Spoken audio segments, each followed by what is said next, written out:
Welcome back to New Day Cleveland. When it comes to getting a new car, should you buy or should you lease? Tom Stockett is from clevelandwealth.com. I think this is a great debate to have. I think, in my opinion, you could probably go either way for different reasons. I've done both recently within the past couple of years. And the number one thing for me, I would say, is how many miles you drive, because that's what hosed me. Well, that's a great point. In 2014, more than 25 or right around 25% of all new cars were leased, and it's becoming more and more popular. But you hit on a great point, which is the miles. So check that odometer. Probably the sweet spot for leasing is around 15,000 miles per year. If you're a lot lower than that or a lot more than that, you really need to look at buying. And I was a lot more than that, and I realized that too late. So my other question to you is, I think one of the main reasons why I started leasing was you didn't have to put as much money down. It's if you're strapped for cash, it's almost sometimes a good way to go. You got it. Right? You got it, Natalie. Typically, the amount of down payment for a lease is much less than purchasing a car. So if you're strapped for cash, it's definitely potentially the way to go.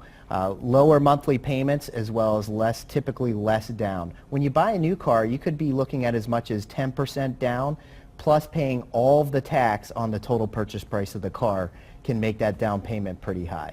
What about your credit? How does your credit affect you, and which way should you go in that sense? We may have been putting the cart before the horse there, because before you go out to do any shopping, I always recommend that check your credit. Know what you're going with, because if you have bad credit, there's a chance that leasing may not even be an option, and you may be forced into buying. Now, credit's going to affect both buying and leasing, but more so leasing. What about as far as keeping your car in good condition? Wow. If you buy it, you probably want to keep it in mint condition, right? You do, but even more so on a lease. My wife, we've got 3 young children. They're 10, 7, and 5, and I'm astonished how dirty my car can get after a soccer game or after a trip to McDonald's with the food in the back seat. Food flying everywhere. So I will say that if you keep your car in mint condition or in a condition that is a disaster, probably like at my family, buying may be better. It will relieve the stress. I know that if my kids dent the side of the car with a soccer ball, I don't want to be stressed out that I have to have that fixed immediately, or I'm going to be charged for it on the back end of the lease. So when you lease a car, you got to watch out for not only those mileage charges, but those damage charges on the back end, right when you have to come up with another sum of money to put down on another car on the lease. And then if you like changing it up every few years, and you want to be driving something new constantly, that would probably be the leasing way to go? There's no doubt. So traditionally, buying a car makes the wisest amount of financial sense if you're going to hold the car for 7 or more years.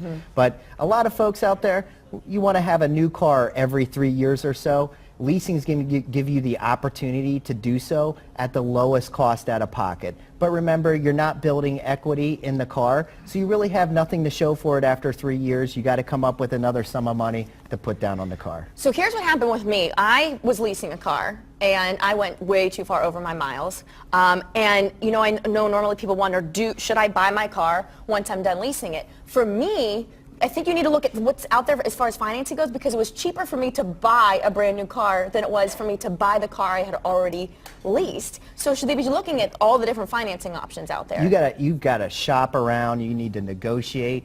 I've got a calculator on my website at clevelandwealth.com that can help you put in all of the terms of both the lease as well as the buy side of it, and help you come up with a report and a decision as to what's going to be best for you. But with anything in life, shop around, make sure you negotiate. Yes or no answer for this one for you. Last question.